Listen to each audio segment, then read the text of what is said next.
Hi, everyone. This is week 52. Lost 1.4 pounds because, of course, I did, which brings me up to 62 pounds with about 46 pounds to go. Not too bad.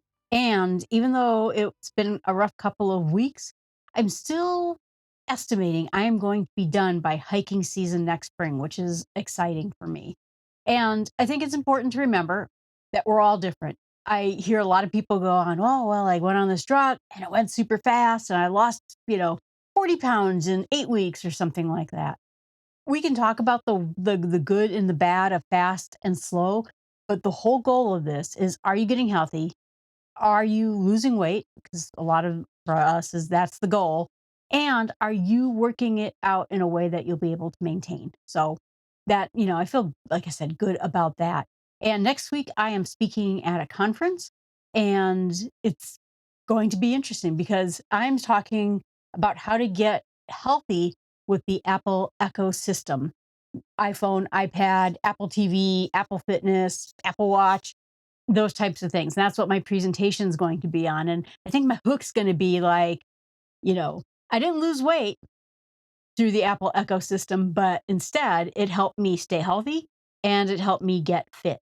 And right now the fitness is still going very well. And like I said, someday I'll do another DEXA scan and we'll see how it's going there.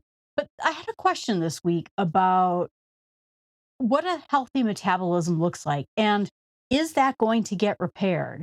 Like I said, in the end, for this for me is to get healthy. And if you don't have a healthy metabolism, you will have a harder time being healthy.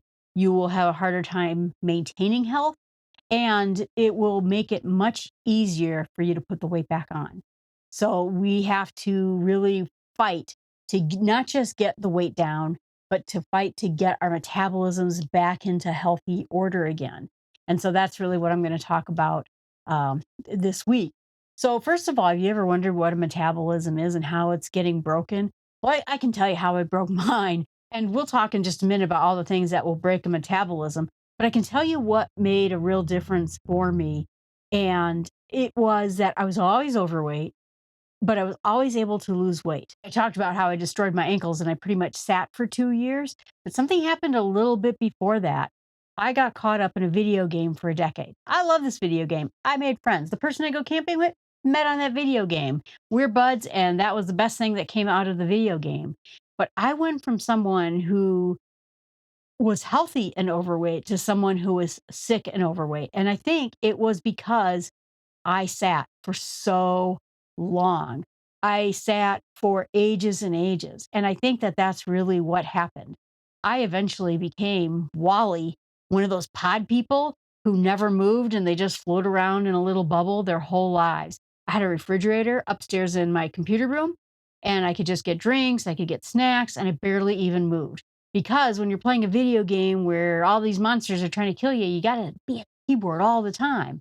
So it really led to a much worse sedentary life than I had ever had before. I was always pretty sedentary, but this became much, much worse. And I mentioned some already of the factors that can cause metabolism problems, but there are some beyond being sedentary, like I mentioned before, that can cause this as well. Inadequate sleep, crash dieting, I mentioned that, is if you keep losing weight, it all comes back as fat and you are now breaking it down. Fasting and starvation mode. You will know, particularly in women, this is more of a thing for women, that when women are crash dieting really hard, the body can panic and think, oh no, she's starving to death. And so it can create what's called starvation mode, where you start slowing down your metabolism. I was even watching that Alone show where they put people in the middle of the wilderness to eat. And some of them were talking about that they finally, because of starving themselves, got to this place where they don't get hungry. Their body went into starvation mode. They're a little worried that if they suddenly ate this fish or did this thing, your body metabolism would kick back in again. Low protein. Protein has a higher effect on the metabolism, and without enough of it, you're going to also lose muscle, even if you're active, but you're also going to feel less energetic, which will make you not want to be active.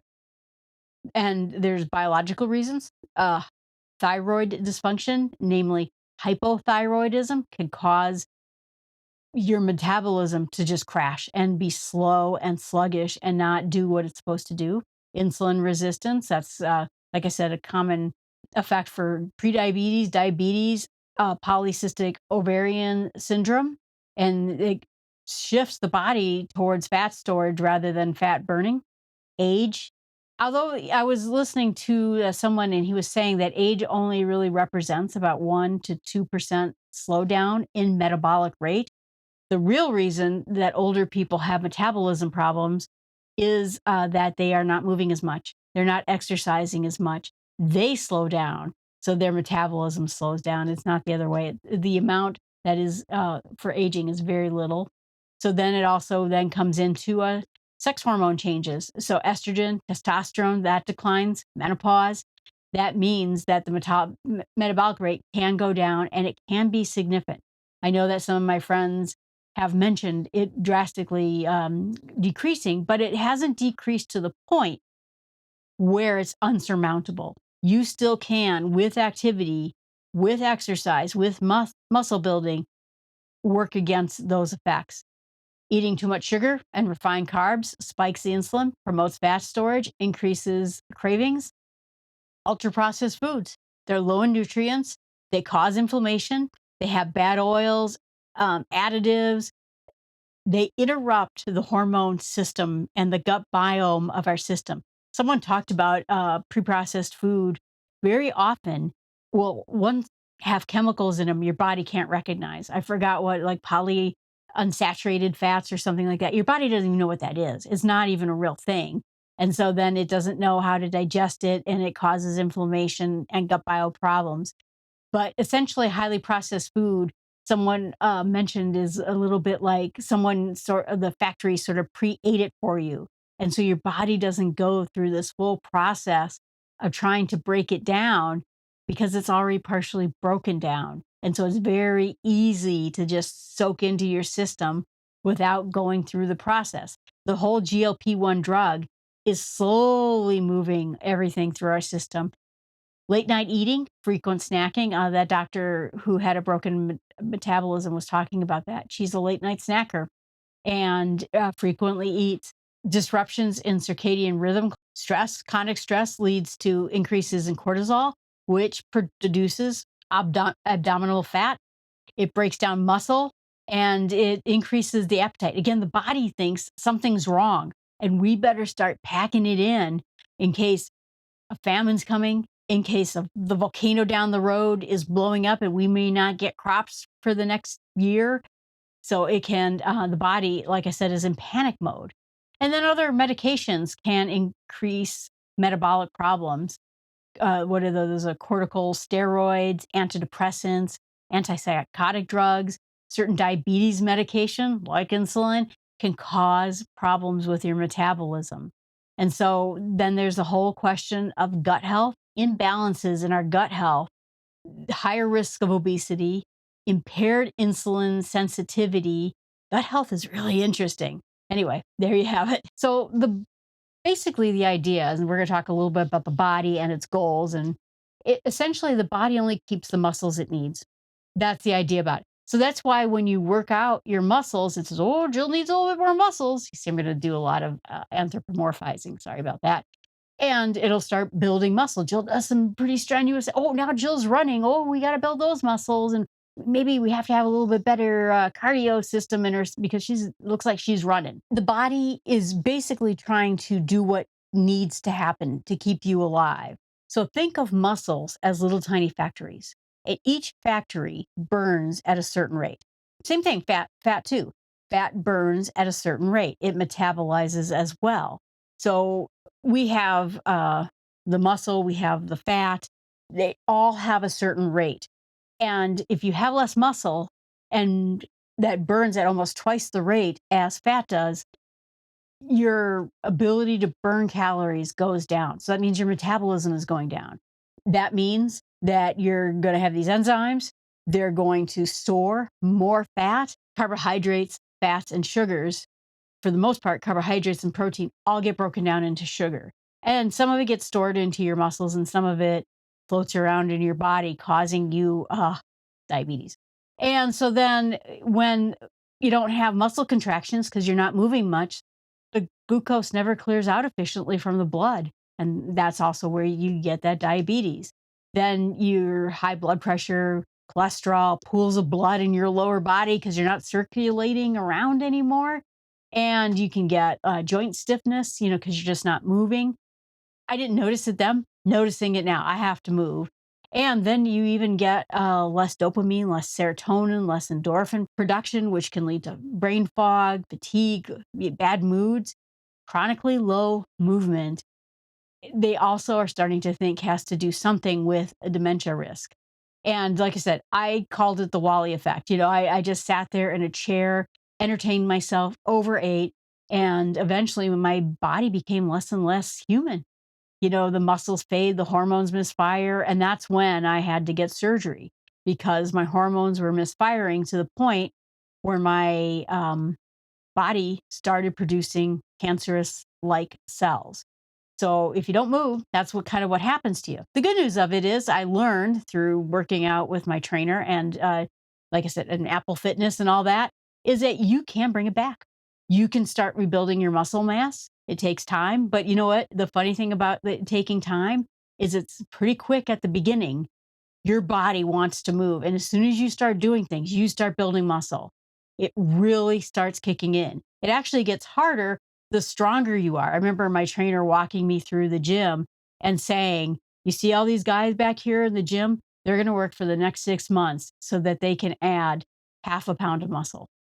Meanwhile, I was cruising through muscle like that. She goes, "It's going to slow down." And it slowed down for me, back in that day too. There's point has to do with hormones. We're not going to get into that right now.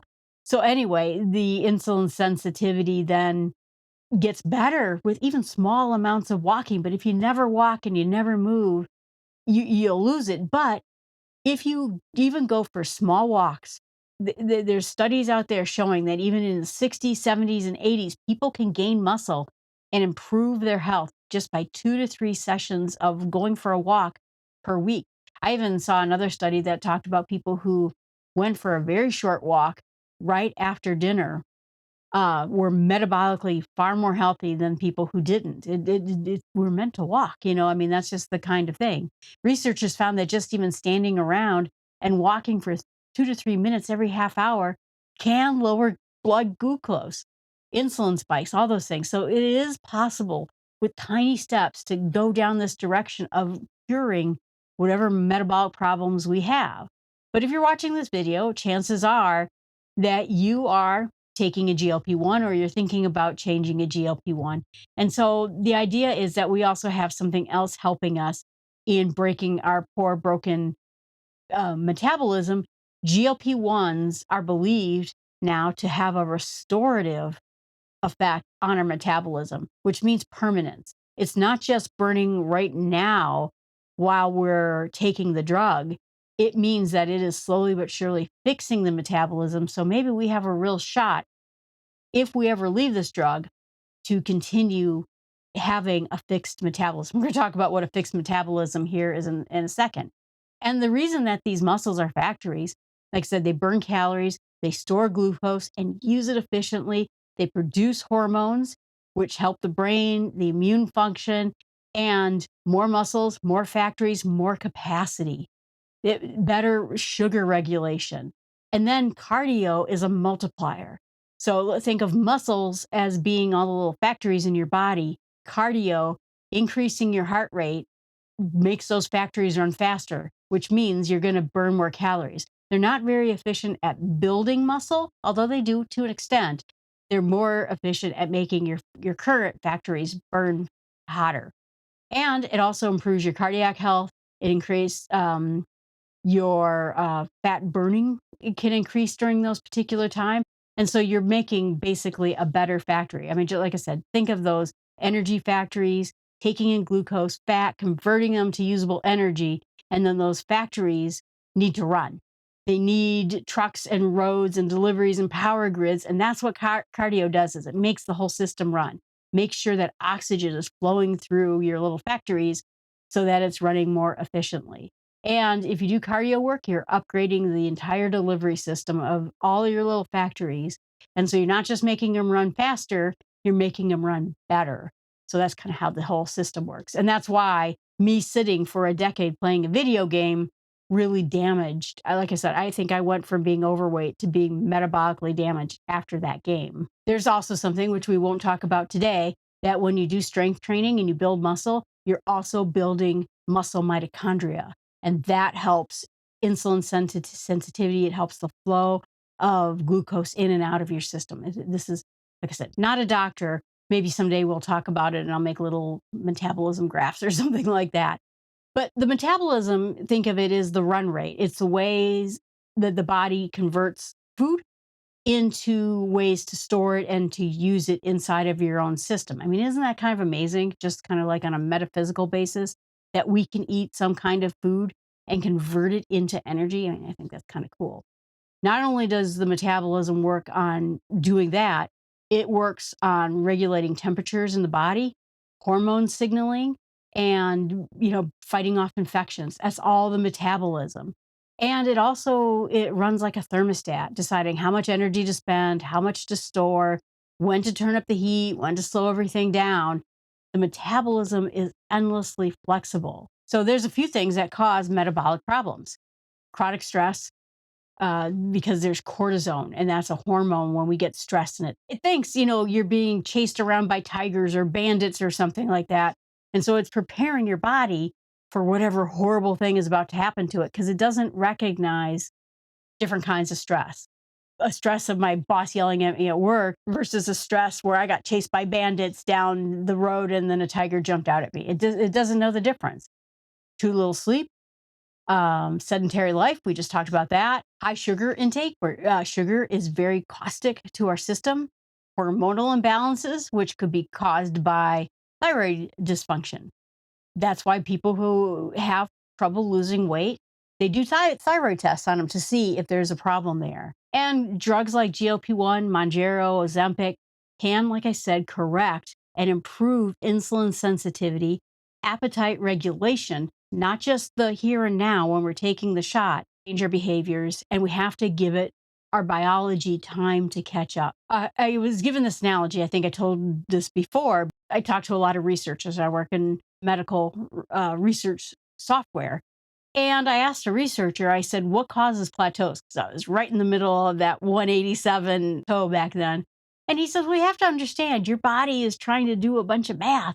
It's trying to keep your temperature within this like 6 degrees, I forgot what it is, area, or you'll die. Too hot, too cold, you die. It has to give energy to the right thing. It is trying to keep your brain alive. It is trying to do all these things. And the metabolism is doing the best job it can, and we're abusing the heck out of it. For, like I said, our system of storing fat worked for us for all of human history, except for maybe the last 50 years, where we now are getting too much food to eat, and we're eating too much food, and we're eating the wrong kinds of food. And now the metabolism is like, hey, I used to do a really good job at this. So then the big question is, how do you know if your metabolism is in good shape? You have stable energy throughout the day, so you don't have sugar. I used to get sugar crashes like nobody's business. So let's say I ate a sandwich for lunch, and I work, right? I work all day long, and suddenly, like at 1 o'clock in the afternoon, and I know that people get that, like that after lunch, I would just feel miserable. I could barely keep myself awake. I was pumping myself through Diet Coke, trying to keep myself awake. On weekends, I would go and crash and take like a 2-hour nap. So I wasn't having stable energy throughout the day.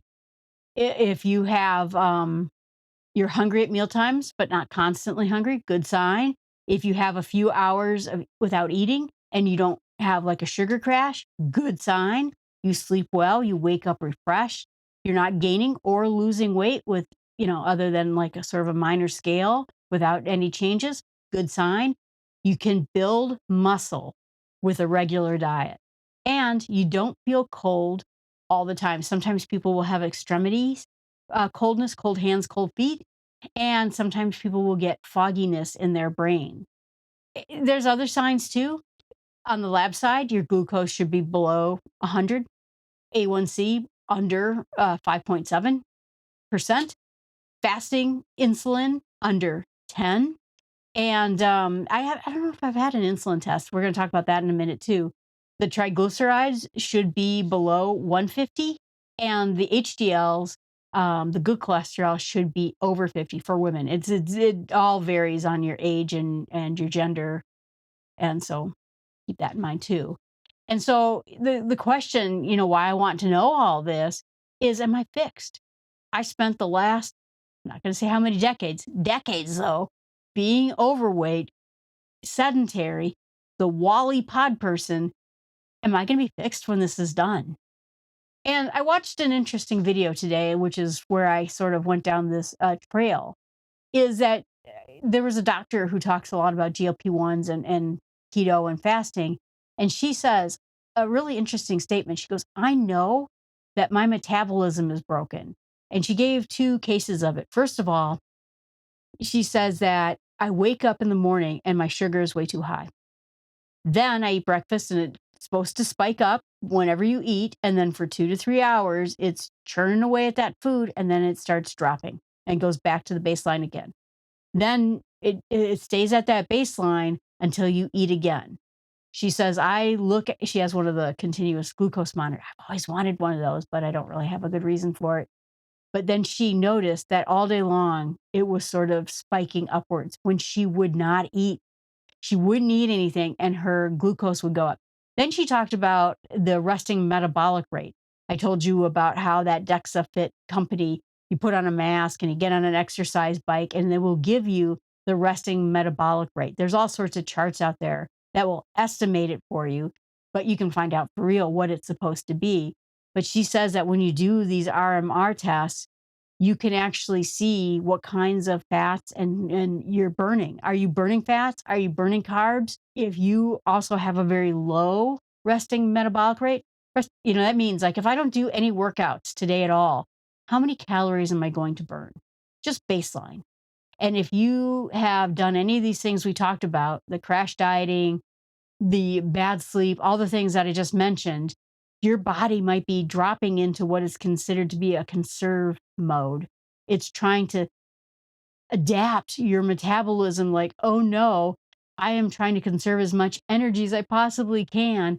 And so then that brings you to that point where she realizes she's not fixed despite her keto, despite her GLP-1.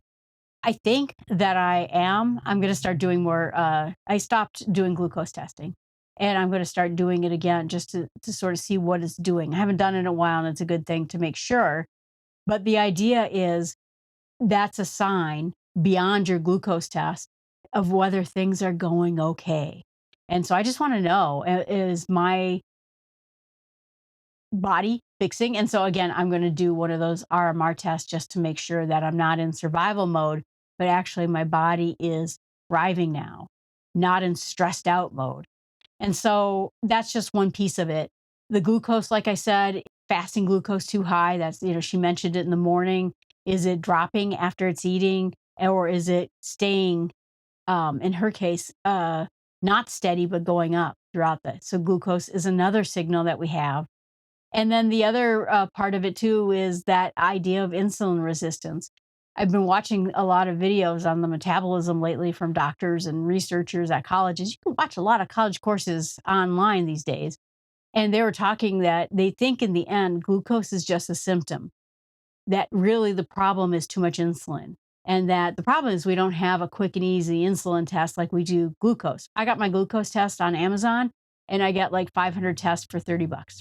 But it is not easy to test insulin right now. And he is hoping that we get to the point where we have a better insulin test. But, the idea too is that what happens is if we have higher insulin resistance, our pancreas is working overtime trying to keep glucose in check. And think about like a person, who's managing the people in a train and too many of you are coming in at the same moment and he's frantically trying to, you sit over there and you go over here and, now he is too much and he can't handle it. Now insulin and glucose is both too high. Your muscles are starving, you gain weight, and that's why those patterns can help reveal on it. So then the question, I have to ask myself is, like I said, will I be fixed when this is done? Now, there's a fellow out there named Dr. Fung. He's also on YouTube. He is probably one of the leading people. He wrote the obesity fix. another book I think he wrote on fasting, but he's the guy who has researched this more than anyone about fasting and healing the metabolism. And so I think in the end, the goal is for moving from this external regulation of our metabolism coming in through the GLP to guiding ourselves back into internal regulation so that we can stay healthy, whether we're going to stay on this drug or not stay on this drug, but that our bodies are now working properly so that we can live without getting diabetic again, live without gaining weight again, having, like I said, the right proper energy, mood control, hormone control. That's the idea, is that we're trying to return it back into this balance again. So it's a very powerful tool that we have here in GLP-1s. But, like I said, the goal is to get healthy. So we're doing it. I wanted to talk a little bit too about why yo-yo dieting is so bad for the metabolism. And it's always explained like this. So imagine, and I've explained this before, I lost 60 pounds, right? And the 60 pounds is going to be this mix of fat and muscle. But now I go off GLP-1 and I gain 60 pounds back again. I hope not. That's all fat. That is all fat. I'm not going to gain muscle from overeating. Right now, my body is about 96 pounds of lean muscle mass. So let's say it's 50-50. So I lost 60 pounds. And so I lose 30 pounds of muscle and I lose 30 pounds of fat. And then I gain it back. Now, the next time I look at this, my muscle mass is going to be 60 pounds. I lost all my little factories. And so you do this over and over and over again, yo-yo dieting. Every single time you go up and down, you lose muscle, gain fat, lose muscle, gain fat, and you get your metabolism going slower and slower. And I did it every time. Jenny Craig, Nutrisystem, Weight Watchers, 3 times. I tried keto, I tried fasting, I tried all these different diets, and one by one, I just yo-yo dieted. So I think that's the other way where I really destroyed my metabolism and all of this. And I'll tell you the truth that while you can build muscle, I went from 0 to strong to back down a little bit to strong again. I've done it. I've done it twice now. It is not impossible, but I'll tell you one thing, muscle is harder to build than it is to maintain the weight. I told that to my trainer. I said, I never want to gain weight again because I don't want to go through, building muscle again.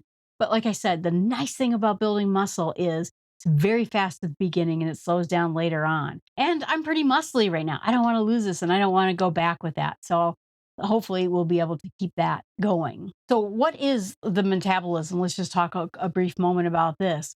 This is our body's process, like I said, of turning food, but it's trying to keep you alive. It's trying to keep you moving. It's trying to allow your cells to grow, heal, reproduce, eject bad cells, which prevents cancer. I mean, it's doing all sorts of things. It is the engine of our system. And when this gets all messed up, then things go poorly. And metabolism has 2 sides to it. One is called catabolic, and that means that it's taking food and storing and turning into energy, and it's taking stored fat and turning it into fuel. It will break down muscles if it needs to do that. That's where you will potentially lose muscle. Anabolic means that it's repairing muscle, it's fat storage, and it's growing and healing. And so a healthy metabolism shifts between these 2 states based on what is needed.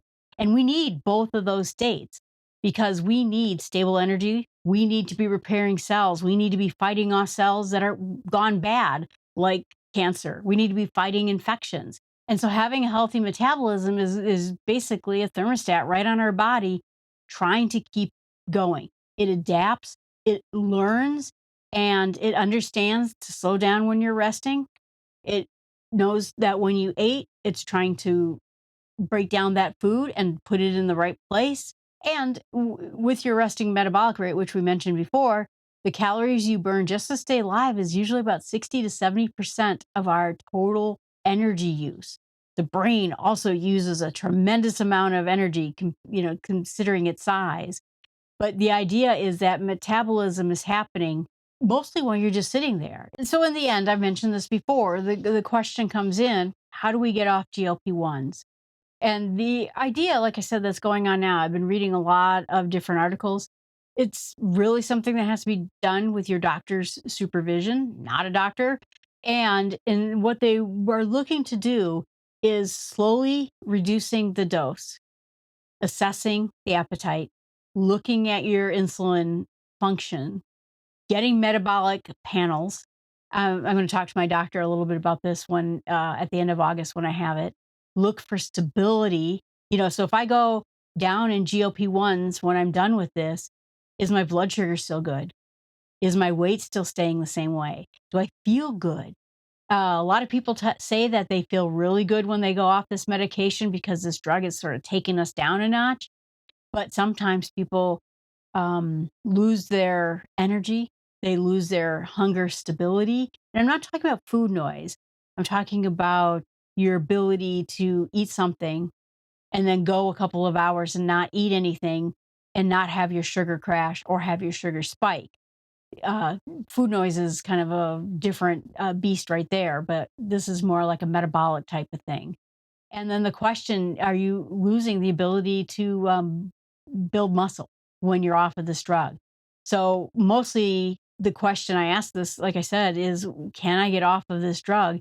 And I think what we'll take a look at when we're done, we'll find out, in about 6 months or so, or 8 months, or maybe 10 months, whatever it is, that when I get off of this drug, if I do decide to do that, is tapering down and then letting the body, this seems to be the one thing that everyone says, letting the body stabilize for a while.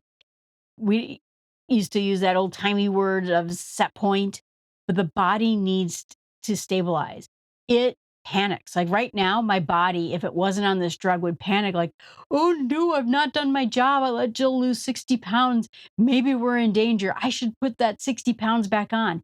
It is going to want to gain weight back because it thinks it did something wrong. Like I said, anthropomorphizing again. But what you need to do is let your body stay at the weight for a while with maybe a low dose of this drug. And like I said, maybe a pill when the pill comes out for this drug. But allowing your body to say, okay, this is normal. Jill at this weight, hoping it's like 127. This is a good weight for Jill. She seems to be thriving. Our temperature's okay, and it's going to check. And if you stay at this for long enough period of time and your metabolism is functioning, that's when I think you could potentially get off of the drug. But if you do it too quickly, if you don't come up with a plan to change your behaviors, tackle your triggers of whatever it is that triggers you to overeat in the first place, it's going to be harder. So I think there's a big picture of us getting healthy and then deciding at the end whether we stay on this drug. I mean, I was kind of dying to know too, is it possible, to tell right now if my metabolism is healing? Right now, it is on training wheels. This drug is sort of guiding it along, making it burn at a certain rate and taking over some of that functionality. I'll start finding off when I start to taper off whether or not that's true. And, some of it, like I said, is going to be living and just seeing how it goes and then looking at lab panels and seeing how they go too. All right, everyone, I've talked too long about this, but I hope that helps.